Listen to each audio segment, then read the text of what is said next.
लोकांची सकाळ अलार्मने होते, पण आज माझी सकाळ या गोंडस मेंढ्यांच्या ओरडण्याने झाली. तर तुम्ही व्हिडिओमध्ये बघतच असताल. तर काय झालं, मला असा आवाज येऊ लागला मेंढ्यांच्या ओरडण्याचा, आणि मी म्हटलं चला बघू तरी कुठे काय म्हणजे आवाज येतो आहे. तर मी सहज टेरेसवर आले वरती. आम्ही शेतामध्ये राहतो. तर वरती आले आणि बघते तर काय खूप साऱ्या मेंढ्या आलेल्या आहेत. आणि मी बघत होते की ते त्यांचे मालक लोक ते आवराआवर करत होते.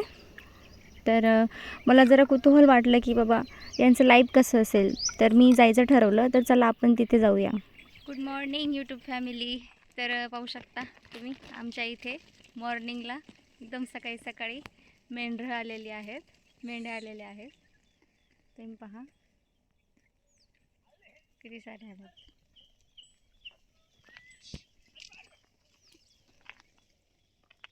तर व्हिडिओला कंटिन्यू करा. मी यांच्याबद्दल तुम्हाला थोडी इन्फॉर्मेशन देते, यांच्या जीवनाबद्दल.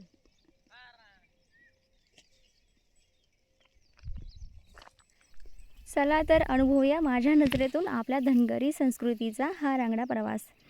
तर मित्रांनो, यांचे आयुष्य जेवढे मला कष्टकारी वाटले ते तर खूप आहेच खरंच. पण त्यांच्याशी मी जेव्हा गप्पा मारल्या तेव्हा मला जाणवलं की ते खूप प्रेमळ आणि खूप स्वच्छंदी मनाचे व्यक्तिमत्ववाले व्यक्ती आहेत.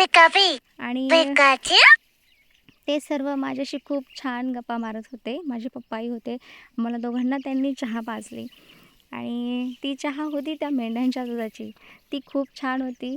आणि असं त्यांनी आम्हाला सांगितलं की मेंढीचं दूध हे खूप पौष्टिक असतं. तुमच्या घरी बाळ असेल तर त्याच्यासाठी तर जास्तीत जास्त म्हणजे आवश्यक असतं हे. आणि मला त्या मेंढ्यांची मस्ती बघायला खूप आवडली, खूप मज्जा आली. आणि मी त्या दादांना विचारलं, त्यांच्याकडे छोटे छोटे पिल्ले होते त्यांच्याबद्दल विचारलं. तर ते म्हटले की आम्ही यांना सोबत छानवालं म्हणजे सांभाळतो. त्यांच्यासाठी वेगवेगळे डाल असतात, त्याच्यात त्यांना सांभाळून ते व्यवस्थित प्रवास करतात. मेंढ्यांचं पोट भरतं असं शेतांनी, आणि ते गावोगावी प्रवास करतात. ह्या गावावरून दुसऱ्या गावी असंच त्यांचं चक्र चालू असतं. त्या दादांनी मला एक गोष्ट सांगितली की दीदी, हा आमचा व्यवसाय नसून ही आमची संस्कृती आहे.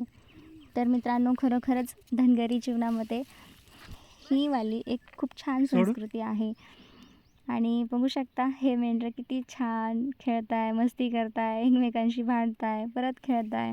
मला हे खूप आवडलं. त्यांची नावंसुद्धा आहेत चुंगू, मुंगू, चमेली. त्या दादांनी मला थोडेसे नावं सांगितले. आणि याच्याहीपेक्षा अगदी काल जन्माला आलेली पिल्लं पण होती तिथे, तेही मी बघितले. पण ते फिरत नव्हती, तर ती बसलेली होती सावलीमध्ये. आलते म्हणजे यांच्यासोबत. तर मित्रांनो, हे कष्टवालं जीवन, पण त्यांच्या चेहऱ्यावरचं हास्य बघून मला खूप छान वाटलं. आणि त्या ताई, त्या काकू, ह्या अशा लाईफमध्ये पण त्यांच्या पतीच्या सोबत राणोराणी फिरता आणि कष्ट करता. आणि त्या परिस्थितीमध्ये तेच त्या स्वयंपाक बनवत होत्या. मग मी ठरवलं की यांना प्रायव्हसी देऊ. तर मी जास्त व्हिडिओ न शूट करता दुरून दुरून थोडा थोडा शूट केला आणि व्हिडिओला एंड केला. तर मित्रांनो, हे त्यांचं आयुष्य बघून मला छान वाटलं. तर मंडळी, मेंढपाळ जीवनावर आधारित व्हिडिओ आवडला असेल तर नक्की सांगा. निसर्गाच्या सानिध्यात हे धावपळीचं पण समाधानी आयुष्य कसं वाटलं नक्की सांगा. पुन्हा भेटूया अशाच एका नवीन वाटेवर. तोपर्यंत नमस्कार. व्हिडिओ आवडल्यास चॅनलला सबस्क्राईब करा, लाईक करा, शेअर करा. स्वतःची काळजी घ्या. धन्यवाद.